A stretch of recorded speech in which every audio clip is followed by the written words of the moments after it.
Hello everyone, मेरा नाम है कुरुत और आप देख रहे हो कुरुत एक्सप्लेन। तो आज से हम एक नया एनिमे को शुरू करने वाले हैं जिसका नाम है मेड इन अबैस। इस एनिमे की स्टोरी पर्सनली मुझे बहुत ही ज़्यादा अच्छी लगी थी। अगर तुम्हें बिना स्पॉइलर के इसकी स्टोरी बताऊँ तो इस एनिमे की एक फीमेल लीड कैरेक्टर होती है जिसे बचपन से ही बताया जाता है कि उसकी मॉम की डेथ हो गई है। एंड देन उसे एक दिन समहाउ पता चल जाता है कि उसकी मॉम जिंदा है और वो उसे बुला रही है। तो अपनी मॉम से मिलने के लिए ये मेन कैरेक्टर एक नई जर्नी शुरू करती है जो कि ऑब्वियसली बहुत डिफिकल्ट रहती तो है ही, पर साथ ही में हमें कई सारी चीज़ें बताई जाती है जो कि बहुत ही अनएक्सपेक्टेड होती है। अगर तुमने ये वीडियो को देखने का डिसाइड करा है तो इसे अंत तक से ज़रूर देखना और मुझे कमेंट्स में ज़रूर बताना कि तुम्हें ये एनिमे कैसा लगा। या फिर तुम इस वीडियो को लाइक भी कर सकते हो जिससे मुझे समझ आ जाएगा कि तुम इसके नेक्स्ट एपिसोड को देखने में इंटरेस्टेड हो। तो एपिसोड के शुरू में हम एक लड़की को देखते हैं जिसका नाम रिको होता है और वो एक केव के अंदर होती है जहाँ उसे कई सारी चीजें मिलती है। फिर वो उन सारी चीजों को अपने बैग में भरकर वहां से निकल जाती है। फिर वो अपने दोस्त को ढूंढने लगती है जो कि उसके साथ यहाँ पे आया था। तभी उसे अपना दोस्त दिखता तो है पर वो खाई से गिरने के कारण बेहोश हो चुका था। और तभी एक बहुत ही बड़ा क्रिएचर उसके पास उसे खाने के लिए जाने लगता है। तब रिको अपने दोस्त को बचाने के लिए अपनी पास की विसल बजाने लगती है जिससे कि उस क्रिएचर का ध्यान सीधे रिको पर जाता है और फिर वो उस पर हमला करता है। तब रिको वहां से भागते हुए एक गड्ढे में जा गिरती है। तब वो ठीक से खड़ी भी हो पाती कि तभी वो क्रिएचर उस पर हमला करता है।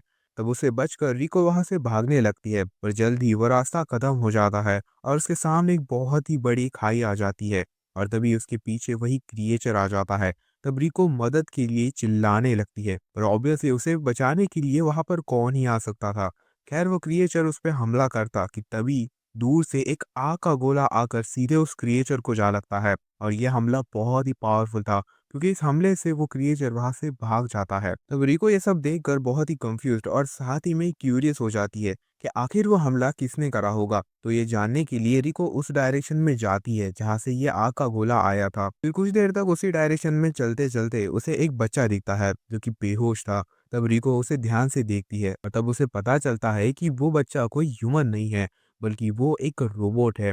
और शायद से उस क्रिएचर पर जो हमला कराया गया था वो इसी बच्चे या रोबोट ने करा होगा। तब रिको उसे अपनी पीठ पर उठाकर वहां से जाने लगती है और थोड़ी देर बाद उसे उसका वही दोस्त मिलता है जिस पर वो क्रिएचर ने हमला करा था। खैर इसका नाम नाटो होता है। रिको नाटो से रिक्वेस्ट करती है कि इस लड़के को अपने घर ले जाने के लिए और नाटो इस बात से मना करता है क्योंकि उनका घर उस जगह से बहुत ही दूर है। पर रिको उसे बहुत ही रिक्वेस्ट करती है जिससे कि वो भी मान जाता है। आगे हम देखते हैं कि उन्हें अपनी सिटी में पहुंचने के लिए शाम हो जाती है जिसके बाद उन्हें उनका एक और दोस्त मिल जाता है। इस लड़के का नाम शिंगी होता है।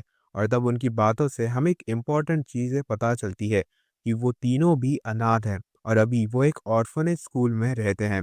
इसके बाद वो अपने ऑर्फनेज में पहुंच जाता है। इसके बाद सीन अगले दिन जाता है जहाँ पे रिको और उन सभी की क्लास चल रही होती है और यहाँ पे हमें एक इंटरेस्टिंग बात पता चलती है कि स्कूल में उन्हें केव रेडिंग के बारे में और केव रेडिंग कैसे करी जाती है ये सिखाया जाता है। हमें इसके बारे में आगे और पता चल ही जाएगा। फिर कुछ देर बाद वो क्लास खत्म हो जाती है। तब उनके टीचर रिको से कल की केव रेडिंग के बारे में बात करते हैं कि आखिर नाटो पर किस क्रिएचर ने हमला करा था। तब रिको उन्हें कई सारी चीजें बताती है सिवाय उस रोबोट बॉय के। तब टीचर को थोड़ी चिंता होने लगती है क्योंकि जहाँ पे वो केव रेड कर रहे थे वहां पे ऐसा क्रिएचर होना ही नहीं चाहिए था। तभी रिको उनके टीचर से वाइट विटल के लिए रिक्वेस्ट करने लगती है पर टीचर उसे और भी हार्डवर्क और अपने स्किल्स को इम्प्रूव करने के लिए कहते हैं। पर आखिर ये वाइट विसल है क्या और रिको को वो वाइट विसल क्यों चाहिए? इन सब चीज़ों के बारे में हमें आगे पता चलेगा।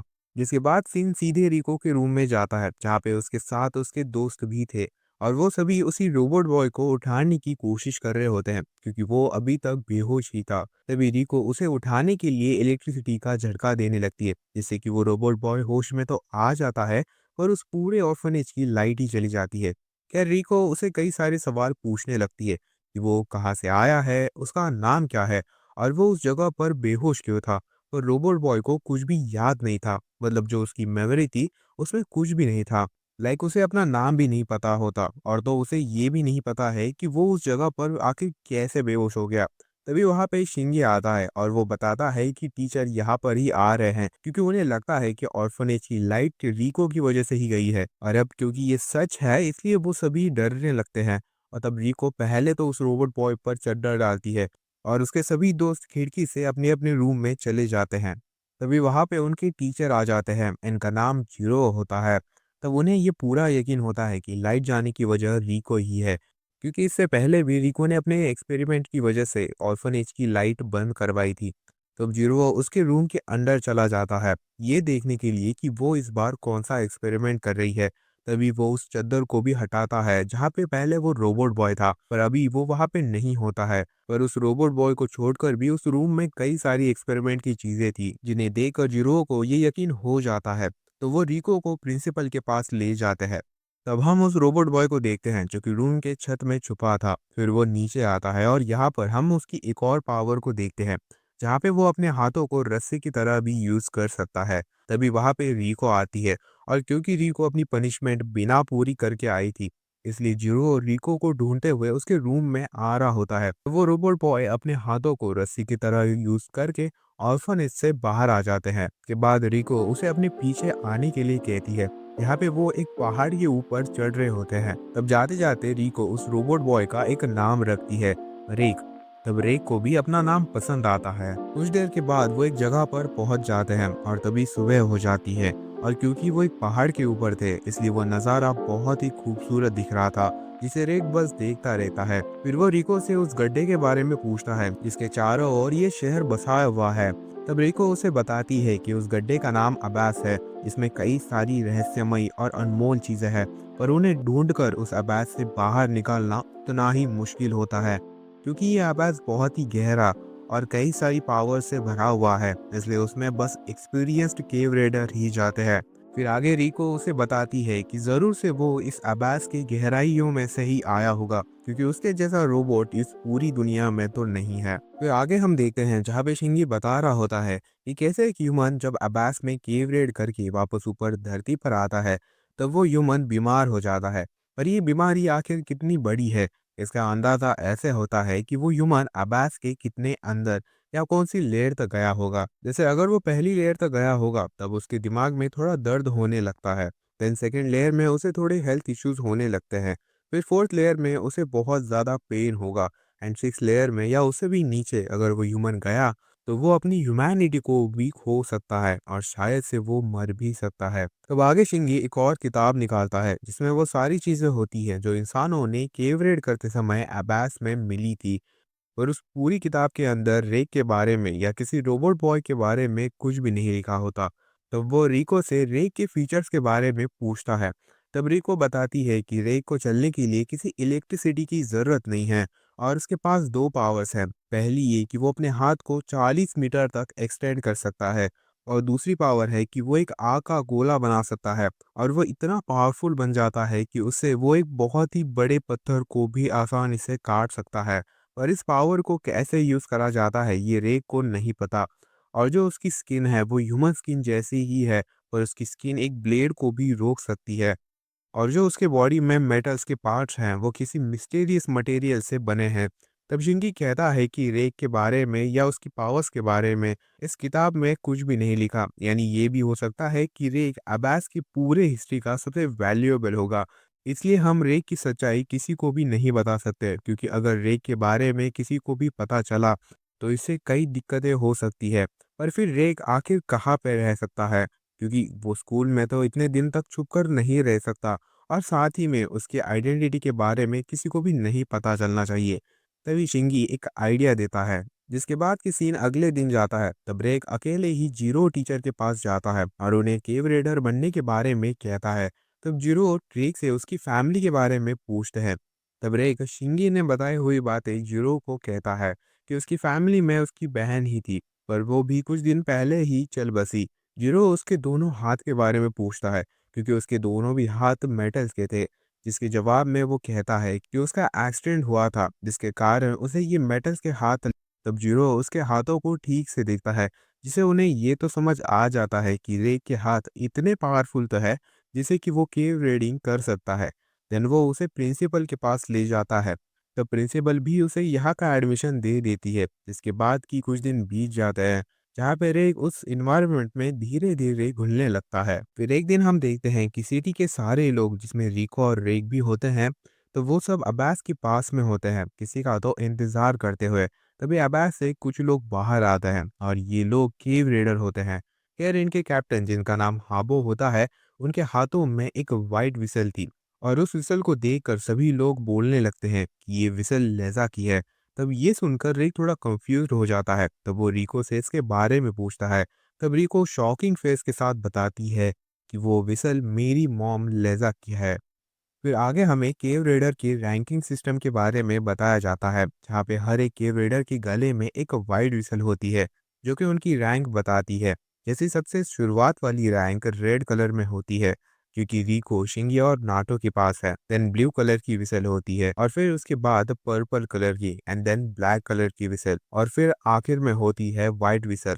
और ये विसल उन्हें ही मिलती है जो कि ह्यूमन लिमिटेशंस को सरपास कर पाते हैं। इसलिए ये व्हाइट विसल बहुत ही कम लोगों के पास है और उन्हीं में से रिको की मॉम लेजा भी है। और आई नो तुम सोच रहे होगे कि आखिर लेजा की विसल इनके पास क्यों है, तो आगे वीडियो में बने रहो, पता चल ही जाएगा। खैर आगे हम रिको को देखते हैं जो कि प्रिंसिपल के ऑफिस में होती है और वहाँ पे हावो भी होते हैं।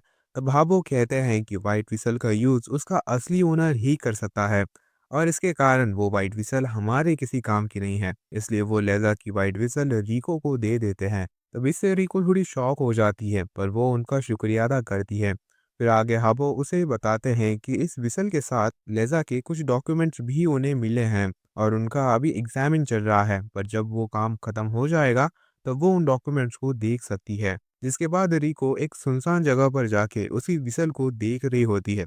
तभी वहां पे उनकी टीचर जीरो आते हैं। तब वो रिको उनसे पूछती है कि मेरी मॉम उन्हें पढ़ाती थी ना, तो मेरी मॉम आखिर कैसी इंसान थी, क्योंकि रिको के पास अपनी मॉम की एक भी मेमोरी नहीं थी। तब जीरो रिको की मॉम यानी लेजा के बारे में उसे कई सारी चीजें बताता है कि कैसे वो हमेशा से ही केव रेडी में बेस्ट रही थी और उन्हें हमेशा ही ऑनेस्ट रहना बहुत ही पसंद था। और तो उनकी एक बुरी आदत भी थी कि वो बहुत ज्यादा ड्रिंक करती थी। फिर आगे वो रिको से उसकी आंखों के बारे में पूछता है। तब वो बताती है कि वो रात में अब जल्दी सो जाती है और साथ ही में वो इन ग्लासेस को भी पहने रखती है। इससे उसके सिर में ज़्यादा दर्द नहीं होता। पर तब जीरो उसे बताता है कि उसकी आंखें किसी बीमारी की वजह से खराब नहीं हुई थी, बल्कि ये अब्बास की कर्स की वजह से हुआ था। तब वो बताता है कि जब लज़ा प्रेग्नेंट थी तब उसे एक मिशन दिया जाता है जिसमें उसे एक टीम के साथ अब्बास के अंदर से एक चीज़ ऊपर धरती पर लानी थी। और तो वो चीज़ इतनी इम्पोर्टेंट थी कि लज़ा को अपनी प्रेगनेंसी में होते हुए भी इस मिशन के लिए जाना पड़ता है। और तो ये मिशन खुद में ही बहुत ही डिफ़िकल्ट होता है, पर खुद लज़ा के लिए ये एक इमोशनल बोझ बन गया था, क्योंकि इस मिशन में आए हुए ज़्यादातर सभी लोग मारे जाते हैं। और तो उसे सबसे ज़्यादा दुख तब होता है जब उसका हस्बैंड यानी रिको के फादर की डेथ हो जाती है। इसके बाद इस मिशन में कई सारे महीने चले जाते हैं और तब उन्हें वो चीज़ मिल जाती है और इसी दौरान रिको का जन्म हो जाता है। तब ये सुनकर रिको थोड़ी कंफ्यूज हो जाती है कि अगर उसका जन्म अब्बास की फोर्थ लेयर में हुआ था तो वो अब्बास की कर्ज के कारण मरी क्यों नहीं। तब जीरो बताता है कि लेजा ने इस मिशन में जाते समय अपने साथ कर्स रेपलिंग वेसल भी रखा था, जिसमें उन्होंने रिको को रखा था जिससे कि उसे कर्ज से बचा जा सके। पर वो वेसल बहुत ही भारी थी और तो वो बैल इससे भी ज़्यादा भारी थी।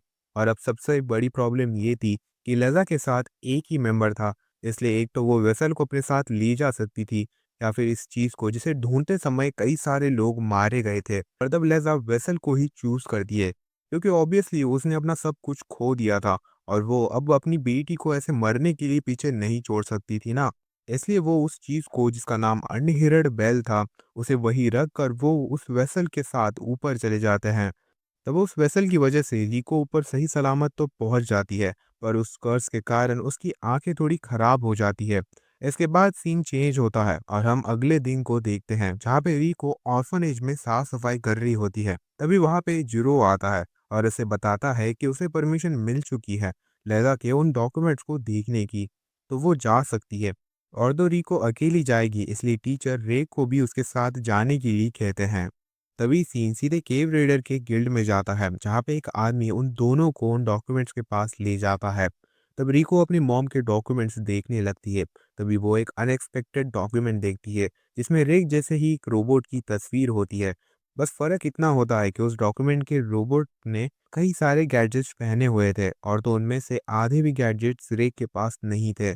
इसके बाद वो और डॉक्यूमेंट्स को देखने लगती है और तभी उसे एक लेटर जैसा डॉक्यूमेंट दिखता है और जब वो उसे पढ़ती है तब वो शॉक हो जाती है क्योंकि उसमें लिखा था कि नेदरवर्ल्ड के बॉटम में मैं इंतज़ार कर रही हूँ। और इसी सस्पेंस के साथ ये एपिसोड यहीं पर एंड हो जाता है। मुझे कमेंट्स में ज़रूर बताना कि तुम्हें ये एपिसोड कैसा लगा और क्या तुम इसके नेक्स्ट एपिसोड को देखना भी चाहोगे? मुझे ज़रूर से कमेंट्स में बताना और तब तक के लिए सुनते रहना कुरत एक्सप्लेन्ड। तो एपिसोड के शुरू में हम रिको और उसके सभी दोस्तों को देखते हैं, जहाँ पे रिको उस लेटर के बारे में बात कर रही होती है जो कि उसकी मॉम का था। उसे लग रहा था कि वो लेटर उसकी मॉम ने उसके लिए भेजा है और उसकी मॉम उसका इंतजार कर रही है। इसलिए वो डिसाइड करती है कि वो अब्बास के अंदर जाएगी नेदरवर्ल्ड में और उसकी मॉम से मिलेगी। तब ये सुनकर उसका दोस्त नाटो इस बात से मना करता है और गुस्से में उसे समझाता है कि अगर वो अब्बास के बॉटम में चली गई तो वो वापस कभी भी नहीं आ पाएगी और शायद से वो कभी एक दूसरे से मिल भी नहीं पाएंगे। तब रिको रोने लगती है और उसे कहती है कि उसे ये सारी बातें समझ आती है, पर उसके भी कुछ सपने हैं और वो उन सपनों को पूरा करना चाहती है। जिसके बाद कि हम अगले दिन को देखते हैं, जहाँ पे रेक का आज पहला दिन होता है केव रीडिंग का। तब वो उसी ड्राइंग के बारे में सोच रहा होता है जो कि लेजा के डॉक्यूमेंट्स में थी। उसके दिमाग में कई सारे सवाल आने लगते हैं, जैसे कि उसे किसने बनाया होगा और वो यहाँ पे आखिर क्यों आया है और इसके पीछे क्या रीज़न है। तो वो इसी कंफ्यूजन के साथ अब्बास को देखने लगता है और तभी उसे रियलाइज़ होता है कि अगर उसे अपने सवालों के आंसर चाहिए तो उसे भी अब्बास के बॉटम में जाना ही पड़ेगा। फिर आगे हम देखते हैं कि अब शाम हो चुकी थी और सभी वापस ऑर्फनेज में जा रहे होते हैं। तभी नाटो की हालत खराब होने लगती है। तब रेक उसकी मदद करता है। तब नाटो उसे कहता है कि कोई डरने वाली बात नहीं है, बस अब्बास के कर्ज की वजह से उसकी हालत थोड़ी खराब हो गई है। फिर आगे सीन सीधे रिको के रूम में जाता है, जहाँ पे उसके दोस्त भी होते हैं। तब वो उन्हें बताती है कि उसने सारी चीजें पैक कर ली है और वो सुबह सबके जगने से पहले ही वो अब्बास के लिए निकलने वाली है। तभी शिंगी उसे पूछता है कि आखिर वो अब्बास के अंदर कैसे जाएगी, क्योंकि जो लिफ्ट है जिसे नॉर्मली केव रेडर्स अब्बास की पहली लेयर तक जाते हैं, उसे तो वो बिल्कुल भी नहीं जा सकती, क्योंकि ऑब्वियसली उसकी रैंक उतनी बड़ी तो नहीं है। और अगर उसे अब्बास के अंदर जाना है तो उसे सबसे छुप कर ही जाना पड़ेगा और वो लिफ्ट का यूज बिल्कुल भी नहीं कर सकती। तभी रे कहता है कि वो अपने आर्म्स को एक्सटेंड करके अब्बास के अंदर धीरे धीरे जा सकते हैं और फिर वो रिको को कहता है कि वो भी उसके साथ अब्बास के अंदर जाएगा। तब ये सुनकर रिको बहुत ही खुश हो जाती है और तो वो खुशी में रोने भी लगती है। तब शिंगी को भी ये सुनकर अच्छा लगता है कि रिको अब अकेली नहीं जाएगी, पर नाटो इस बात से अभी भी गुस्से में होता है। खैर शिंगी एक मैप निकालता है जो कि अब्बास का था, जिसमें हर लेयर के बारे में बताया गया है कि वो कितनी गहरी है और वहां पे कौन सी दिक्कतें हो सकती है। तो जहाँ पे सबसे पहली लेयर 1300 मीटर के अंदर आती है और वहां तक जाने के लिए ह्यूमंस ने लिफ्ट बनाई होती है और उस लेयर में ज़्यादा कुछ चेंजेस नहीं होता है। लाइक वहाँ का एनवायरनमेंट और जो क्रिएचर्स हैं वो नॉर्मल वर्ल्ड जैसे ही हैं, पर कभी कभार सेकेंड लेयर से ही वहाँ पे क्रिएचर्स आते रहते हैं। फिर सेकेंड लेयर, जिसे द फॉरेस्ट ऑफ टेम्पटेशन कहते हैं, यहाँ पे कई सारी खतरनाक क्रिएचर्स होते हैं। देन थर्ड लेयर, जिसे द ग्रेट फॉल्ट कहते हैं, यहाँ तक पहुँचने के लिए हमें एक बहुत ही बड़े गड्ढे के अंदर जाना होता है जो कि 4000 मीटर से भी ज़्यादा गहरा होता है। इसके बाद फोर्थ लेयर शुरू होती है, जिसे गॉबलेट्स ऑफ जायंट्स कहते हैं। इस लेयर में बस ब्लैक विसल वाले या उसके ऊपर के रैंक वाले ही जा सकते हैं। इसके बाद फिफ्थ लेयर आती है, जिसे द सी ऑफ कॉर्पस कहते हैं और यहाँ पे बस वाइट विसल वाले ही जा सकते हैं। और देन आखिरी लेयर जो कि बहुत ही मिस्टीरियस है, क्योंकि इस लेयर में जाने वाले जितने भी वाइट विसल वाले थे वो कभी भी वापस नहीं आए और जो रिको की मॉम है वो इसी आखिरी लेयर में कहीं हो सकती है। आगे शिंगी कहता है कि जो व्हाइट विसल का साउंड है उसे अब्बास का वॉइस समझा जाता है, पर अगर वो किसी कारण मर जाता है तब वो अब्बास की वॉइस बनकर जिंदा रहता है और सभी को गाइड करता है। तब ये सुनकर रिको को और भी यकीन हो जाता है कि उसकी मॉम उसका इंतजार कर रही होगी। तब नाटो उसे कहता है कि शायद से उसकी मॉम कब की मर चुकी होगी, इसलिए ही उनकी व्हाइट विसल खुद से ऊपर सरफेस पर आई थी। तब ये सुनकर रिको बहुत ही उदास हो जाती है और वहां से रोते हुए चली जाती है। तब नाटो ये बात उसे बुरा लगने के लिए नहीं कहना चाहता था, वो तो बस चाहता था कि रिको उस अब्बास के अंदर ना जाए। जिसके बाद सीन अगले दिन जाता है, जहाँ पे रिको और रेक जा रहे होते हैं और उनकी मदद करने के लिए शिंगी भी वहाँ पे होता है, पर वहाँ पे नाटो नहीं होता। तब रेक नाटो के बारे में पूछता है। तब रिको कहती है कि वो उस पर बहुत ही गुस्सा है और वो उसके साथ अब बात भी नहीं करना चाहती। तब रेक उसे समझाता है कि शायद से वो अब कभी भी नहीं मिल पाएंगे और बाद में उसे ये रिग्रेट नहीं रहना चाहिए कि काश वो आखिरी बार नाटो से बात कर पाती। तब रिको को भी उसकी बात समझ आती है। तब रेग उन्हें कहता है कि वो दोनों आगे चले जाए, तब तक वो नाटो को लेके आ जाएगा। जिसके बाद रेग बिना ज्यादा आवाज करे नाटो के रूम में पहुंच जाता है, पर तब उस रूम में नाटो होता ही नहीं है। जिसके बाद रेग उसे कई सारी जगह पर ढूंढता है, पर उसे नाटो कहीं भी नहीं मिलता। फिर थक हार कर वो रिको के पास चला जाता है। तभी उनके सामने एक अनजान आदमी आता है। तब शिंगी उस आदमी के बारे में बताता है कि ये उन्हें एक सीक्रेट रास्ता दिखाएगा जिसे यूज करके वो अबास की पहली लेयर तक पहुंच सकते हैं। पर रिको उस आदमी की स्मेल से पहचान लेती है कि ये नाटो है। और तब नाटो अपने मुंह से वो कपड़ा हटाता है और उससे माफी मांगता है। तब रिको भी उसे फौरन माफ कर देती है। जिसके बाद वो आगे जाने लगते हैं। तब शिंगी उन्हें कहता है कि वो रेगुलर जगह से अबास के अंदर नहीं जा सकते हैं, क्योंकि ऑब्वियसली वहां पर अभी गार्ड्स होंगे। तो वह एक ऐसी जगह से जाएंगे जो कि लाइक इलीगल भी है, और साथ ही में अबास के अंदर जाने का सबसे खतरनाक रास्ता। फिर कुछ देर के बाद वो वहां पे पहुंच जाते हैं। तब रिको शिंगी को अलविदा कहती है, और जब वो नाटो को अलविदा कहती है तब नाटो रोने लगता है, जिसे देखकर रिको भी रोने लगती है। और तब वो उसे कहती है कि अब वो कभी भी नहीं मिल पाएंगे, पर वो हमेशा अब्बास की वजह से कनेक्ट रहेंगे, और साथ ही में उसके साथ बिताया हुआ टाइम वो कभी भी नहीं भूल पाएगी। तब नाटो भी उसे खुशी के आंसुओं के साथ अलविदा कहता है। इसके बाद रेक अपने हाथ को एक्सटेंड करके रिको के साथ उस अब्बास के अंदर चला जाता है, एक ऐसे सफर की तरफ जहां से वापस आना मुश्किल ही नहीं नामुमकिन है। और इसी के साथ ये एपिसोड यहीं पर एंड होता है। तो एपिसोड के शुरू में हम देखते हैं कि रिको और रेक फाइनली अब्बास की फर्स्ट लेयर तक पहुंच जाते हैं, और तब वहां का नज़ारा बहुत ही खूबसूरत होता है। और अब्बास के अंदर होते हुए भी वहां पे अच्छी खासी सनलाइट होती है। जिसके बाद रेक एक मछली पकड़ता है और रिको उसे खाना बनाती है। तब उस खाने को देखकर रेक तो डर ही जाता है, पर जब वो उसे खाता है तो एक्चुअली में वो खाना अच्छा होता है। तब आगे उनका खाना होने के बाद रिको अपना कंपास निकालती है, और ये कंपास बहुत ही स्पेशल होता है। जैसे कि जो नॉर्मल कंपास होते हैं वो मैग्नेटिक फील्ड से चलते हैं, पर ये कंपास बहुत ही डिफरेंट है। लाइक बस वो कंपास अब्बास के बॉटम पर ही उसका एरो होता है, इससे ये बहुत ही हेल्पफुल होता है। पर रिको जब उसे देख रही होती है तब उससे गलती से वो कंपास पास की झरने में चला जाता है। तब रेक उस कंपास को पकड़ने की कोशिश तो करता है, पर अब बहुत ही देर हो जाती है। तब रिको इससे बहुत ही उदास हो जाती है, और तब वो खुद को ही समझाने लगती है क्योंकि अब क्या ही हो सकता है। तभी रेग उसे एक एनवेलप देता है। तब रिको उस एनवेलप को खोलती है। तब उस एनवेलप में उसके मॉम के डॉक्यूमेंट्स थे, लाइक ओरिजिनल वाले नहीं बट उनकी कॉपीज थी। तब वो इसके बारे में रेग से पूछती है। तब वो कहता है कि जब वो स्कूल से निकल रहा था तब उसे जीरो टीचर मिले थे, और तब शायद से उन्होंने ये एनवेलप रेग के पॉकेट में डाल दिया था, जिसका मतलब जीरो को पता था कि रिको जरूर से अब्बास के अंदर जाएगी, तो उन्होंने ये कॉपीज दी होंगी जिससे उन्हें थोड़ी मदद हो जाए। और साथ ही में उन कॉपीज के साथ एक नोट था जिसमें लिखा था कि वो उन्हें जल्दी पकड़ने के लिए आ रहे हैं। तब ये पढ़कर रिको तो बहुत ही डर जाती है, और वहां से फौरन वो आगे बढ़ते हैं।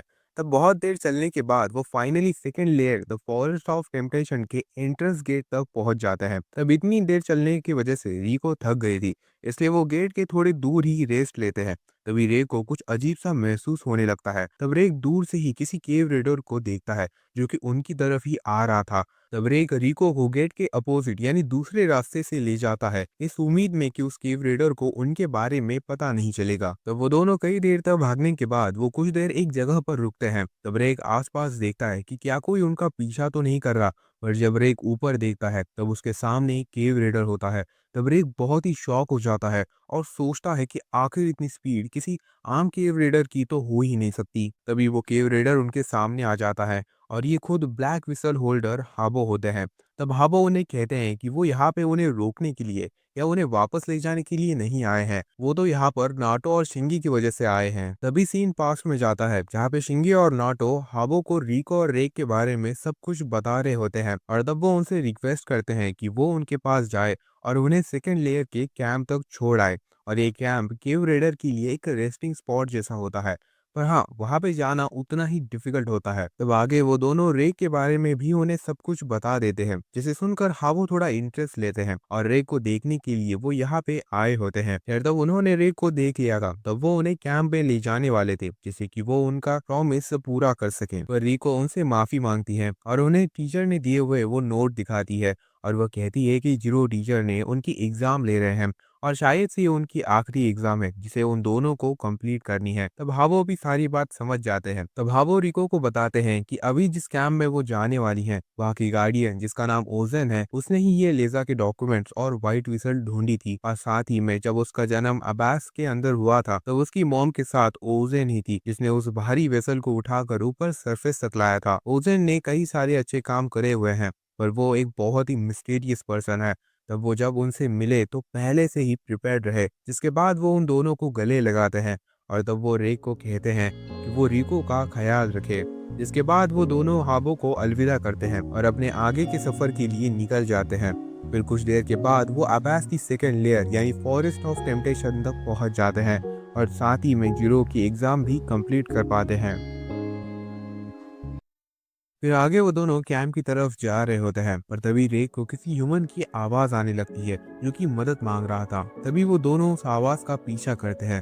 तब वो कुछ ही देर में वहां तक पहुंच जाते हैं। तो वहां पे एक बर्ड था जो कि बहुत ही बड़ा था। वो एक केव रेडर को खा रहा था। तब रेक उसकी मदद करने के लिए जा रहा था कि तभी रिको उसे रोकती है और तब वो कहती है कि ये एक ट्रैप है क्योंकि ये जो बर्ड है वो जब अपने शिकार को मार देता है तब उसकी आवाज को मिमिक करने लगता है जिससे कि उसके शिकार को बचाने के लिए कोई आ सके। और होता भी कुछ ऐसा ही है क्योंकि जब वो बर्ड अपनी जगह से हिलता है तब हम उस केव रेडर की बॉडी को देखते हैं जिसपे एक ही कीड़े लगे होते हैं। तभी उनके पीछे एक और बर्ड आता है और तब वो रिको को अपने साथ उड़ा ले जाता है। तब रेक अपने हाथ को एक्सटेंड करके हमला करता है पर तब एक और बर्ड आके उस हमले को रोक देता है। इसके बाद रेक वापस हमला करता कि तभी वहां पे कई सारे बर्ड्स आते हैं और वो रेक पर ही हमला करते हैं। तब रेक को कुछ समझ ही नहीं आ रहा था कि वो आखिर क्या करे, वो रिको को कैसे बचाए क्योंकि जैसे ही वो कुछ सोचता है वैसे ही रिको उससे और भी दूर चली जाती है। तभी उसे अपने पास की कुछ मेमोरीज दिखती है तो वो अपने हाथ से उस बर्ड पर निशाना लगाता है और फिर वो एक बहुत ही बड़ा हमला करता है।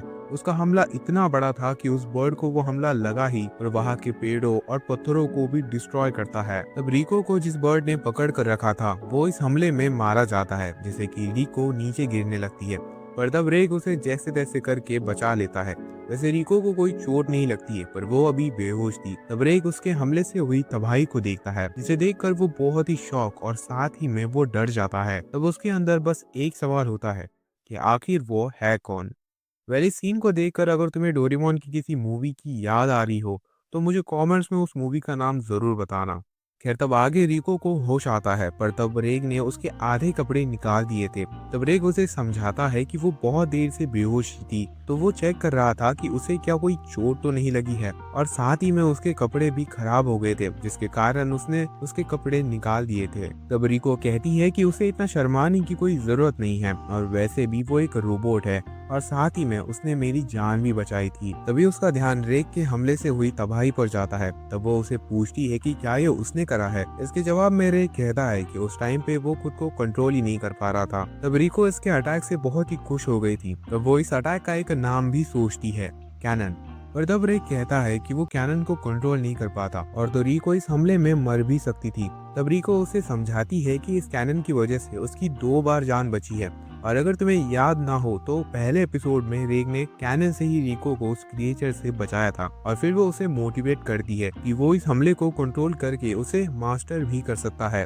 जिसके बाद वो दोनों अपने सफर को कंटिन्यू रखते हैं। तो बहुत देर चलने के बाद वो सही सलामत कैंप तक पहुंच जाते हैं और तब नॉर्मली अगर कोई केव रेडर कैंप के बाहर खड़ा होता है तब उसके लिए लिफ्ट नीचे आती है पर अभी वो लिफ्ट नीचे नहीं आ रही थी। इसे देखकर रिको थोड़ी कंफ्यूज हो जाती है क्योंकि उसके जानकारी के हिसाब से वो कैंप 24 घंटे एक्टिव रहता है और जब कोई केव रेडर आता है तब वो लिफ्ट नीचे आती ही है। तो वो रेक से पूछती है कि क्या उसका आर्म कैंप की गेट तक पहुंच सकता है। तो रेक ट्राई करता है और उसका हाथ गेट तक पहुंच भी जाता है पर तभी उसे महसूस होता है कि उसके हाथों को किसी ने पकड़ लिया है।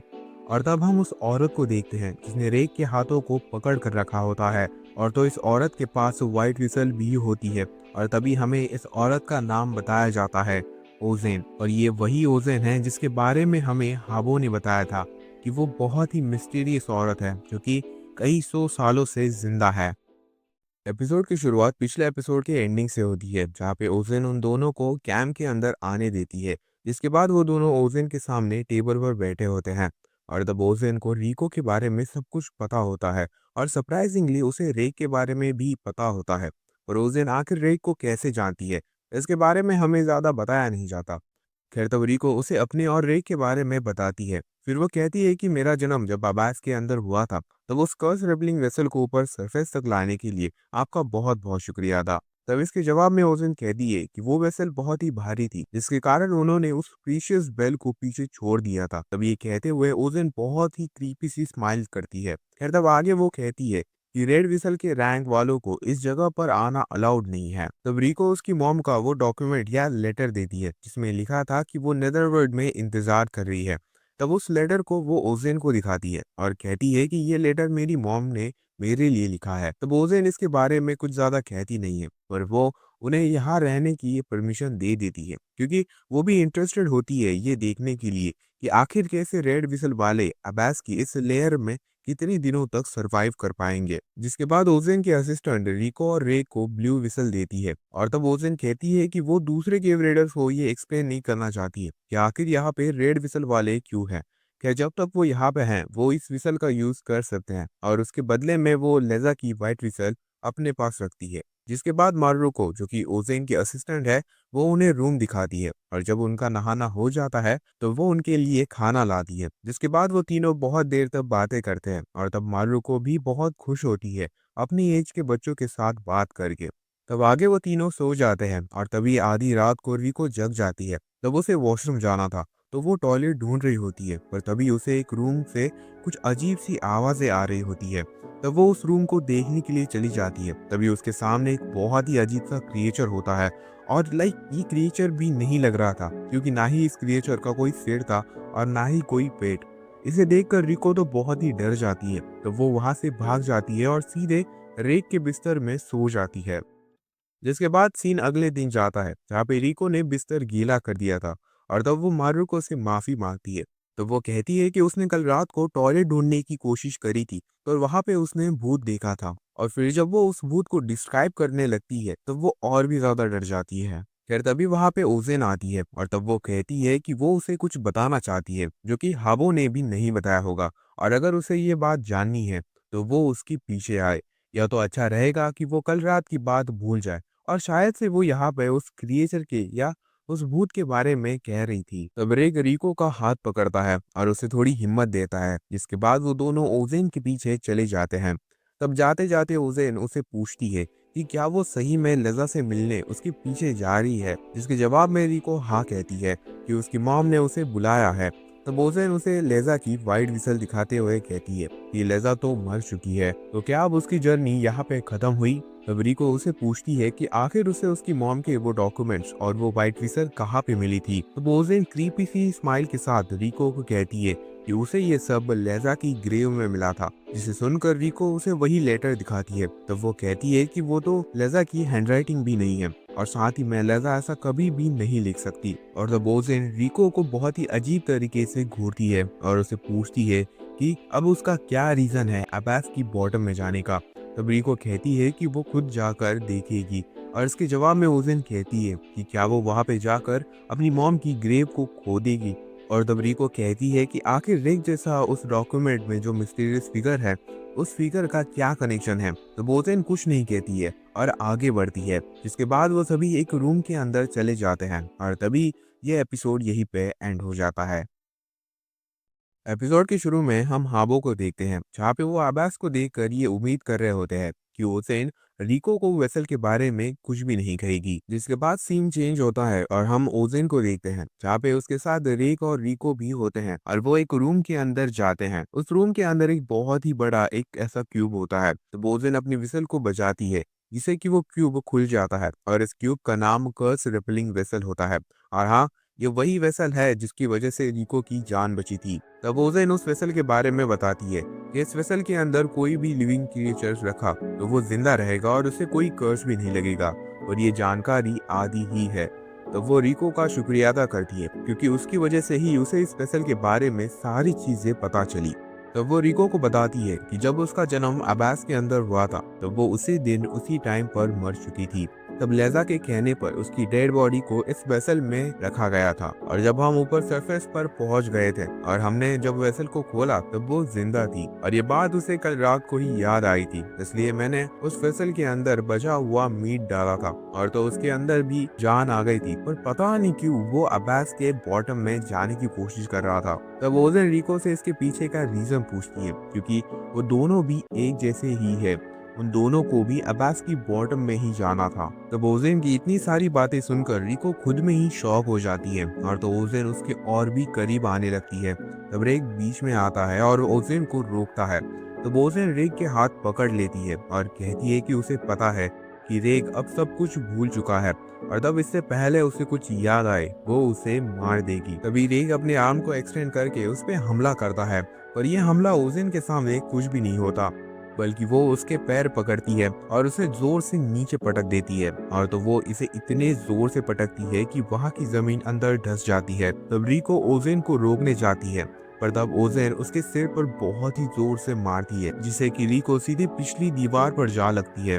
तब रेक रिको के पास जाता है, तब वो देखता है कि रिको के सिर से बहुत सा खून निकल रहा है। तब रेक को अब कोई दूसरा रास्ता नहीं दिख रहा था, तो इसलिए वो कैनन का यूज करता है। तब ओजेन इससे डरती नहीं है, वो तो बल्कि रेक के पास जाकर उसके हाथ को इजीली रिको की तरफ घुमाती है। तब रेक कैनन को रोक नहीं पा रहा था और ना ही अपने हाथ को हिला पा रहा था। तब वो अपने हाथ को जोर से लात मारता है, जिससे कि वो कैनन का हमला ऊपर छत पर जा लगता है। तो ओजेन उसी हमले को देख रही होती है और तभी रेक को एक बहुत ही अच्छा चांस मिलता है और तो वो ओजेन को बहुत ही जोर की लात मारता है, जिससे कि ओजेन पीछे दीवार पर जा लगती है।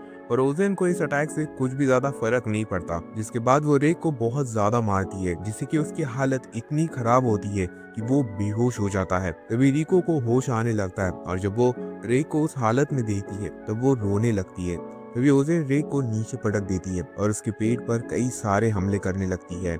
जिसके बाद सीन आगे जाता है जहाँ पे रेक को होश आने लगता है और तब उसके सामने ओजेन और कुछ लोग होते हैं और रेक को कुछ समझ आता कि तभी रिको उसके गले लगकर रोने लगती है, क्योंकि उसे लगा था कि वो अब रेक से कभी भी नहीं मिल पाएगी। तब रेक भी रोने लगता है और सच कहूँ तो ये सीन बहुत ही इमोशनल था। खैर तब रेक उनसे पूछता है कि वो सब है कौन। तब उनमें से एक लड़का उसे बताता है कि ओजेन के ग्रुप में वो एज अ केव रेडर है।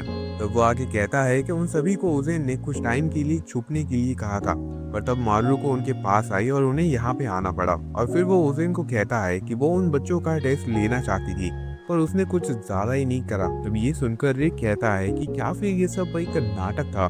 तब ओजेन कहती है कि वो पूरे टाइम तक सीरियस थी, पर उसका कोई इंटेंशन नहीं था रिक को मार देने का। और वैसे भी अब्बास के अंदर ऐसे बहुत से क्रिएचर्स हैं जो कि मेरे से भी खतरनाक है। फिर आगे वो मारुको को कहती है कि वो उन दोनों का ख्याल रखे और ये कहकर वहां से जा रही होती है। पर जाते जाते वो कहती है कि भले ही ये एक टेस्ट था, पर उसने जो भी बातें कही थी वो सभी सच थी, पर उसने एक झूठ बोला था और वो था लेजा की ग्रेव का। एक्चुअली में लेजा मरी नहीं है, असलियत में लेजा उसका इंतजार कर रही है अब्बास की बॉटम में। जिसके बाद ओजेन वहां से चली जाती है और फिर वो अपने पास की कुछ मेमोरीज याद करती है, जिनमें हमें सरप्राइजिंगली पता चलता है कि एक टाइम में ओजेन एक्चुअली में लेजा की टीचर थी। तब आगे कुछ दिन बीत जाते हैं। तब ओजेन उन दोनों को ट्रेनिंग देने के लिए कैंप से बहुत दूर एक जंगल में ले आती है। तब वो उनसे बताती है कि उन्हें यहाँ पे 10 दिनों तक सरवाइव करना है और साथ ही में रेक अपनी कैनन का यूज नहीं कर सकता है, क्योंकि जब भी वो उसका यूज करेगा वो 10 मिनट के अंदर बेहोश हो जाएगा और जब तक 2 घंटे पूरे नहीं होते तब तक उसे होश नहीं आएगा। और तब ओजेन जाते जाते एक पेड़ की ओर इशारा करते हुए कहती है कि अगर वो दोनों उस पेड़ के दूसरी तरफ चले जाते हैं तब वो समझ जाएगी कि वो वहां से निकलना चाहते हैं। जिसके बाद ओजेन वहां से चली जाती है और तब वो दोनों उस जंगल में बिना किसी चीजों के साथ अपनी सर्वाइवल ट्रेनिंग शुरू करते हैं। तो एपिसोड के शुरू में हम देखते हैं कि रिको और रे की 10 दिनों की सर्वाइवल ट्रेनिंग शुरू होती है।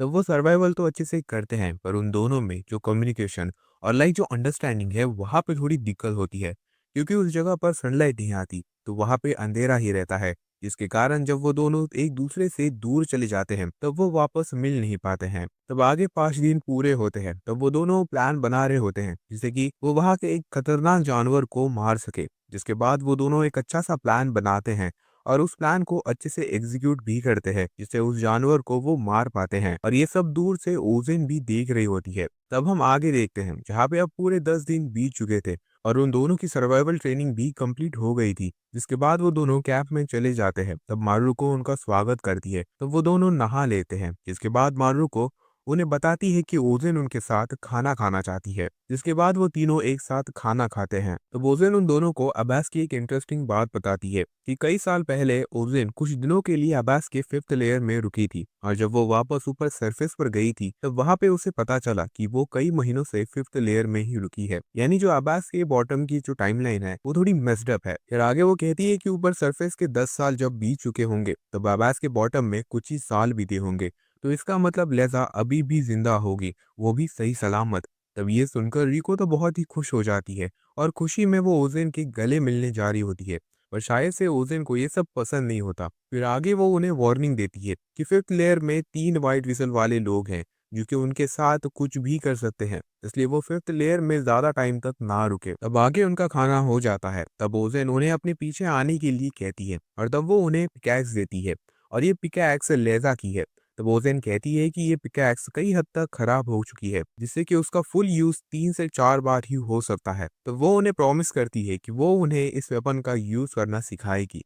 जिसके बाद उस दिन उन्हें कहती है कि अब जो बातें वो उन्हें बताएगी वो किसी को भी ना बताए, और तब ओजेन उन्हें कई सारी बातें बताती है जो कि ऑब्वियसली हमें नहीं बताई जाती। तब आगे कुछ दिन बीत जाते हैं जहाँ पे अब रेक और रिको अपनी जर्नी कंटिन्यू करते हैं। तब उन्हें अलविदा करने के लिए ओजेन तो नहीं आती है, पर उसके ग्रुप के हर एक मेंबर वहाँ पे होते हैं। तब वो उन्हें अलविदा करते हैं, पर जब वो मारुको को अलविदा करते हैं तब मारुको उनके पास जाती है और उन्हें बताती है कि वो सभी लोगों को खुशी के साथ अलविदा करती है, पर आज उसके लिए ये कह पाना भी बहुत ही मुश्किल है। और फिर वो रोने लगती है। तभी सीन ओजेन पर आता है जहाँ पे उसने जैसा सोचा था वैसे ही रेक और रिको ने केव रीडिंग के उन स्किल्स को बहुत ही कम टाइम में अच्छे से सीख लिया था। तो ओजेन उस टाइम को याद करती है जब उसने और लेजा ने रिको को ऊपर सरफेस तक लाया था। तब लेजा ने किसी को भी ये ज्यादा बताया नहीं था कि रिको उसकी बेटी है, क्योंकि जब लेजा अब्बास के अंदर होगी तब कुछ लोग रिको को किडनैप भी कर सकते हैं, इसलिए ये एक सीक्रेट रखा जाता है। फिर तब लेजा वापस अब्बास के अंदर जाने वाली थी, क्योंकि उसे ये पता था कि अगर वो रिको के पास रुकी तो वो वापस अब्बास के अंदर नहीं जा पाएगी, इसलिए ही उसने रिको को एक ऑर्फनेज में रखा होता है। फिर लेजा ओजेन को कहती है कि अगर रिको कभी फ्यूचर में अब्बास के बॉटम में जाना चाहती होगी और अगर वो कभी उससे मिले तो उसे ये जरूर बताना कि उसका जन्म आखिर कैसे हुआ था। देखो, लेजा रिको को ये बताकर उसे दुखी नहीं करना चाहती थी, वो तो बस चाहती थी कि रिको समझे कि उसका जिंदा रहना किसी प्लान का हिस्सा नहीं था और ना ही कोई एक्सीडेंट था, बल्कि ये एक एक्स्ट्रा ऑर्डिनरी मिरेकल था। और तभी एपिसोड के एंड में हम देखते हैं कि रिको और रेक मारुको और उन सभी को अलविदा करके अपने आगे के सफर के लिए निकल जाते हैं, और ये एपिसोड यहीं पे एंड होता है। तो एपिसोड की शुरू में हम देखते हैं कि वो दोनों third layer the great fall के एंट्रेंस गेट तक पहुंच जाते हैं, जहाँ पे एक बहुत ही बड़ा होल होता है जो कि 4000 मीटर से भी ज्यादा गहरा था। तो वो दोनों ओजेन के बताए हुए रास्ते से जाते हैं, जो कि उसके बाजू में एक छोटी सी केव होती है जहाँ से ये सारे केव रेडर्स अंदर जाते हैं। तब वो धीरे धीरे वहां से जा रहे होते हैं। खैर, कुछ देर के बाद वो एक बहुत ही बड़ी गुफा में पहुंच जाते हैं, और तब वो दोनों वहां पे कुछ देर के लिए ब्रेक लेने वाले थे। पर वहां पे बहुत ही बड़ा बर्ड सो रहा था, पर तब वो उनकी आवाज से उठ जाता है और तब वो रिको पर हमला करता है। तभी रेक उसे बचा लेता है। तो वो बर्ड उन पे वापस हमला करने वाला था। तब रेक को समझ ही नहीं आ रहा था कि वो अब कैसे बचेगा। तब वो उसे कुछ सूझ ही नहीं रहा था, इसलिए वो अपनी कैनन का यूज करता है, जिससे वो बर्ड वहीं पर मर जाता है। तब रेक रिको को बता रहा होता है कि अब वो 2 घंटे तक बेहोश रहेगा, तब तक वो खुद का ख्याल रखे। तब रेक बेहोश होता है कि तभी वहां पे एक बहुत ही बड़ा क्रिएचर आता है, और अगर तुम इसे ध्यान से देखो तो ये वही क्रिएचर था जिसने पहले भी रिको पर हमला करा था। तो वो क्रिएचर सीधे रिको पर ही हमला करता है। तो वो दोनों उस केव के और भी अंदर भागने लगते हैं। जैसे जैसे वो केव के अंदर जा रहे होते हैं वो केव और भी छोटी होने लगती है, जिससे कि वो क्रिएचर अंदर नहीं आ पाता, जिससे वो दोनों बच जाते हैं। पर तभी रिक बेहोश हो जाता है। तब रिको को भूख लगी थी। तब रिको रेक को खींचकर उस केव के और भी अंदर जाने लगती है। थोड़ी देर बाद रिको को किसी फ्रूट की स्मेल आ रही थी, तो वो उस स्मेल के और जाने लगती है, और कुछ देर चलने के बाद ही उस स्मेल के पास वो पहुंच जाती है। पर वहां पे एक भी फ्रूट नहीं था, और तो जो स्मेल आ रही थी वो भी जमीन के अंदर से आ रही थी। पर तब रिको को कुछ समझ नहीं आ रहा था कि तभी उसके पैर की जमीन खुल जाती है और वो दोनों भी नीचे गिरते हैं, और वहां पे एक अजीब सा लिक्विड था। तभी रिको समझ जाती है कि वो अभी एक क्रिएचर के पेट के अंदर है। तभी बिना ज्यादा टाइम लगाए रिको अपने पास का चाकू निकालती है और उस क्रिएचर के पेट फाड़ देती है।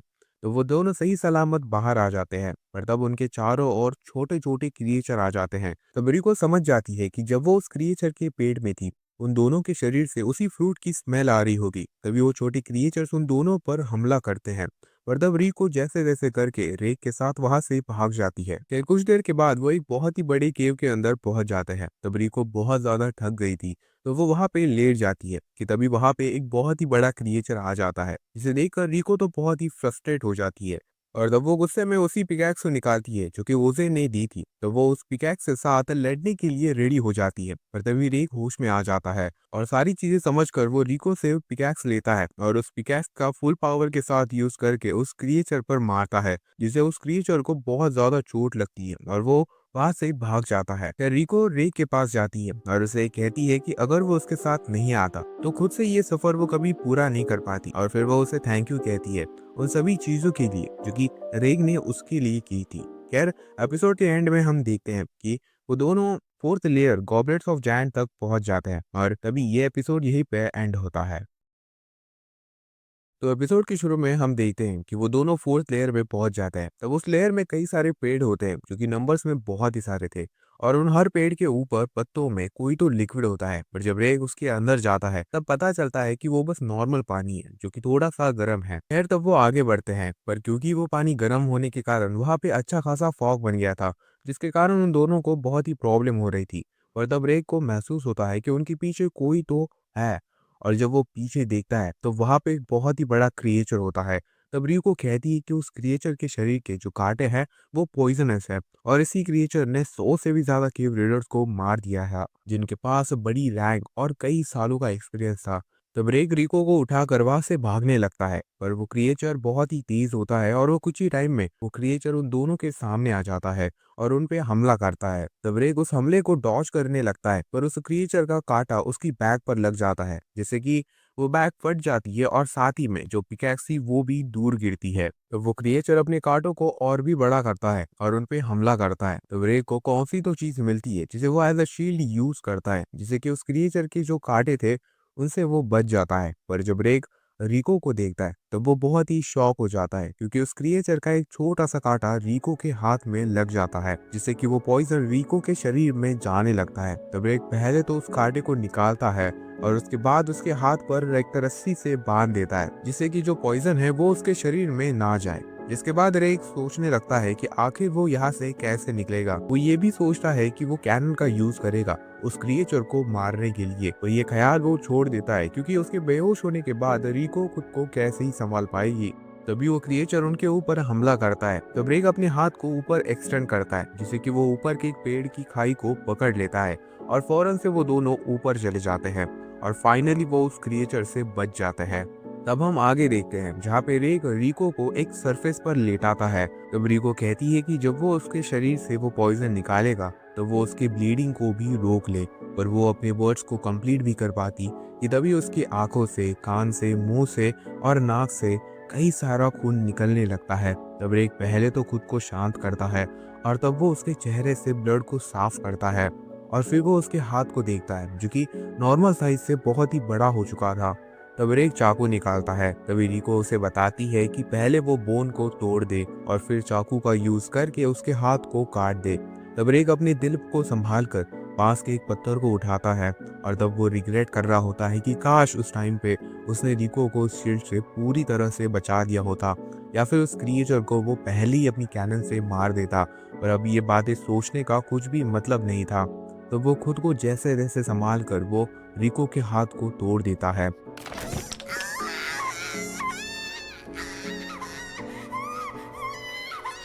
तब रेक रिको के उस हाथ को देखता है और उसे बहुत ही बुरा लगता है, और वो सोचने लगता है कि आखिर वो रिको के साथ ये क्या कर रहा है। तब रिको अनकॉन्शियस हो गई थी और वो कहने लगती है कि रेक उसे छोड़कर मत जाना, उसे नेदरवर्ल्ड के बॉटम तक जाना है। तब रेक ये सुनकर बहुत ही रोने लगता है और उसे कहता है कि उसे जरूर से वो नेदरवर्ल्ड में ले जाएगा। तब रेक वो चाकू लेता है और उसके स्किन को काटने लगता है, पर जब वो छोटा सा कट लगाता है तभी वो रिको को देखता है जहाँ पे उसकी पूरी बॉडी ब्लू हो चुकी थी, और साथ ही में उसने अब सांस लेना भी बंद कर दिया था। तब रेक रिको के गले लगकर वो बहुत ही ज्यादा रोता है, और तब वो रिको को अपनी आंखें खोलने के लिए कहता है और उसे रिक्वेस्ट करता है कि वो उसे ऐसा अकेले छोड़कर ना जाए। उसी वक्त वहां पे एक रैबिट जैसा एक लड़की आती है और तब वो कहती है कि वो यहाँ पे उन दोनों को बचाने के लिए आई है। तो वो रे को कहती है कि वो रिको के मुंह से उसे हवा दे और तब रेक वही करता है, जिससे कि रिको सांस लेने लगती है पर वो होश में नहीं आ पाती। तो इसलिए रैबिट उसे अपने पीछे आने के लिए कहती है। तब रेक रिको को लेकर उसके घर जाता है। तब वो उसके घर को देखता है जहाँ पे केव रेडिंग के कई सारे औजार होते हैं और साथ ही में कई सारी विसल भी थी। तब रेक उसके बारे में पूछता है। तब वो अपना नाम बताती है, नानाची, और इसी एंडिंग के साथ ही एपिसोड यहीं पे एंड होता है। तो एपिसोड के शुरू में हम नानाची को देखते हैं जो कि अपना इंट्रोडक्शन दे रही होती है, जिसके बाद वो फौरन से रिको का इलाज करने लगती है। तब कुछ देर बाद हम देखते हैं कि अब रिको का हाथ कई हद तक ठीक हो गया था पर वो अभी होश में नहीं आई थी। तभी रे को एक कमरे से आवाजें आ रही थी। तो वो इसके बारे में नानाची से पूछता है। तो वो नानाची उसे उस कमरे में ले जाती है जहाँ पे उसकी बेस्ट फ्रेंड होती है, उसका नाम मिटी होता है। तब रेग मिटी को देखकर बहुत ही शॉक हो जाता है क्योंकि सही में मिट्टी की हालत बहुत ही खराब थी। तब वो इसके बारे में नानाजी से पूछता है पर उल्टा नानाजी उसे पूछती है कि क्या उसे सिक्स्थ लेयर के बारे में पता है। जब कोई उस लेयर के अंदर जाता है और गलती से भी वो बाहर निकल आता है तो क्या होता है, जिसके जवाब में रेक बताता है कि वो इंसान अपनी ह्यूमैनिटी को खो देगा या वो मर भी सकता है। तो रेक को सारी चीजें समझ आती है पर वो नानाजी से पूछता है कि आखिर वो उसकी तरह बिल्कुल भी नहीं बनी। तो नानाजी कहती है कि उसके पीछे कुछ रीजंस थे जिसके कारण वो एक एक्सेप्शन बनी थी। फिर तब वो रेक को लिस्ट देती है जिसमें कई सारी मेडिसिन होती है जो कि रिको को लगेगी। तब रेक उन मेडिसिन को लाने जाता है। तब एक एक करके उन सारी मेडिसिन को वो कलेक्ट करता है। फिर कुछ देर बाद वो नानाची को वो सारी चीजें ला के दे देता है। फिर नानाची भी अपना आगे का काम शुरू करती है। तो एपिसोड के आखिर में हम देखते हैं कि रेक बाहर कपड़े धो रहा होता है और रिको अकेले ही बेहोशी की हालत में बेड पर होती है। पर तभी उसके शरीर पर मिट्टी चढ़ जाती है और इसी के साथ ही एपिसोड यहीं पे एंड होता है। तो कहानी के शुरू में हम देखते हैं कि मिट्टी रिको के शरीर पर चढ़ गई थी। तभी वहां पे रेग आता है और तब वो मिट्टी को रोकने की कोशिश करता है। तभी नानाजी उसे कहती है कि मिट्टी इंसानों पर हमला नहीं करती और फिर वो बताती है कि मिट्टी की यह हालत होने से पहले वो भी रिको की ही एज की एक लड़की थी। तब ये सुनकर रेग नानाजी से पूछता है कि आखिर वो कहाँ से आई है। तब नानाजी कहती है कि अगर वो ये नहीं जाने तो ही अच्छा है, क्योंकि अगर वो उनके बारे में जानेगा तो वो उनकी मदद करना चाहेगा। तब रे कहता है कि उन्होंने उनकी इतनी मदद की है तो वो जरूर से उनकी मदद करेगा, और शायद से नानाजी इस बारे में बात नहीं करना चाहती थी। खैर तब उसने खाने के लिए स्पेशल सूप बना लिया था। तब रेक उस सूप को खाता है पर शायद से वो सूप बहुत ही खराब होता है। तो वो नानाजी से पूछता है कि क्या वो हर दिन ऐसा ही खाना खाती है। तब नानाजी दूसरी तरफ देखकर कहती है कि उसने कभी भी अच्छा खाना खाया ही नहीं। खैर तब हम आगे देखते हैं जहाँ पे रेग नानाची को बता रहा होता है कि आखिर वो दोनों अब्बास के अंदर क्यों जा रहे हैं। फिर वो उसे अब्बास के कर्ज के बारे में भी पूछता है कि आखिर वो इससे कैसे बची। तब नानाची कहती है कि वो उसका सीक्रेट है, पर अगर वो उसे बताएगी भी तो भी उसे कुछ भी नहीं समझ आएगा। तब रेग उसे रिक्वेस्ट करता है कि वो उसे ये सीक्रेट बताए और बदले में वो उसका जो भी काम होगा वो करेगा। तब रेग उसे बहुत ही ज्यादा रिक्वेस्ट करता है, जिसके कारण नानाची बताने के लिए राजी हो जाती है। तो वो दोनों एक जगह पर जाते हैं। तब नाना जी उसे एक इनविजिबल क्लोथ दिखाती है और इसका नाम फोक वेव होता है। तब वो बताती है कि इसी का यूज करके वो उस कर्ज से बची थी। तो वो उसका हेलमेट लेती है और उस हेलमेट में वो ईयरफोन लगाती है और उसे कहती है कि वो फोक वेव को पहन ले, और वो ईयरफोन की मदद से उसे बताएगी कि आखिर फोक वेव का यूज कैसे करा जाता है। तब हम रेक को देखते हैं जिसने फोक वेव को पहन लिया था और नाना जी उसे दूर से देख रही होती है और ईयरफोन की वजह से उनका कम्युनिकेशन हो रहा था। तो वो दोनों अपना काम कर ही रहे होते हैं कि तभी रेक को विसल की आवाज आती है, और जब वो उस आवाज के पास जाता है तो वो शॉक हो जाता है क्योंकि उसके सामने वही पॉइजनस क्रिएचर था और वो एक केव रेडर पर हमला कर रहा था जिसके पास ब्लैक विसल थी। और वो विसल को बजा रहा था इस उम्मीद में कि कोई उसे बचाने के लिए आएगा।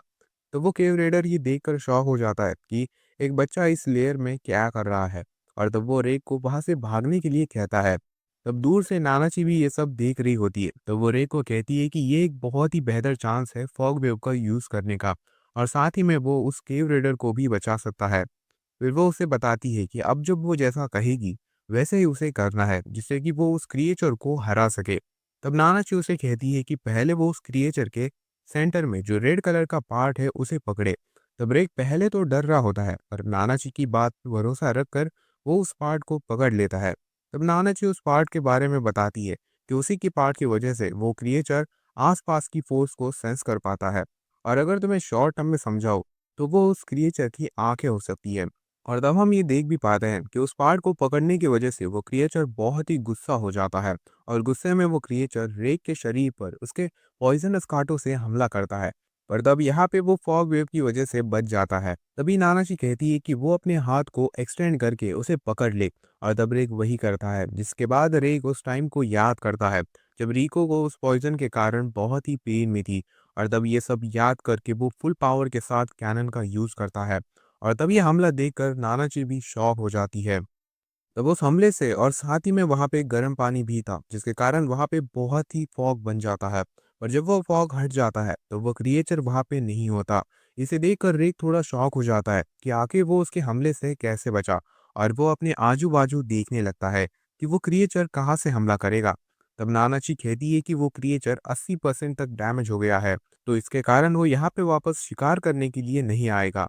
खैर तब रेक उस केव रेडर के पास जाता है और उसे एक मैसेज ऊपर सरफेस के एक ऑर्फनेज के टीचर को देने के लिए कहता है, जिनका नाम जिरुओ है। उन्हें ये बताने के लिए कहता है कि उनके स्टूडेंट्स की जर्नी अभी भी चल रही है। फिर हम आगे देखते हैं जहाँ पे वो नानाची के पास जाता है। तब रिक बहुत ही खुश होता है उस क्रिएचर को हराकर। तब वो नानाची को कहता है कि काश वो उनके साथ नेदरवर्ल्ड के बॉटम में आ पाती। तब नानाची उसे एक बात पूछती है कि क्या वो मिट्टी को मार सकता है। तभी सीट पास में जाता है जहाँ पे बर्फ के तूफान में नानाची मिट्टी को अपने कंधे पर उठाकर जा रही होती है। उस टाइम पे नानाची मिट्टी से माफी मांग रही होती है उस तरह से भागने के लिए। वेल अब वो कहाँ से भाग रहे हैं ये हमें नहीं बताया जाता, पर वो उसे एक वादा करती है कि वो कुछ भी करके उसे ठीक करेगी। वेल अब पता नहीं क्यों पर नानाची पहले मिट्टी को बचाना चाहती थी और उसकी बातों से ये लग भी रहा था कि वो मिट्टी के बहुत ही करीब है। पर अब आखिर ऐसा क्या हुआ कि नानाची ही मिट्टी को मारना चाहती है। वेल अब हम ये जानेंगे नेक्स्ट सीजन में। इसी के साथ ये एपिसोड और ये सीजन यहीं पे एंड होता है।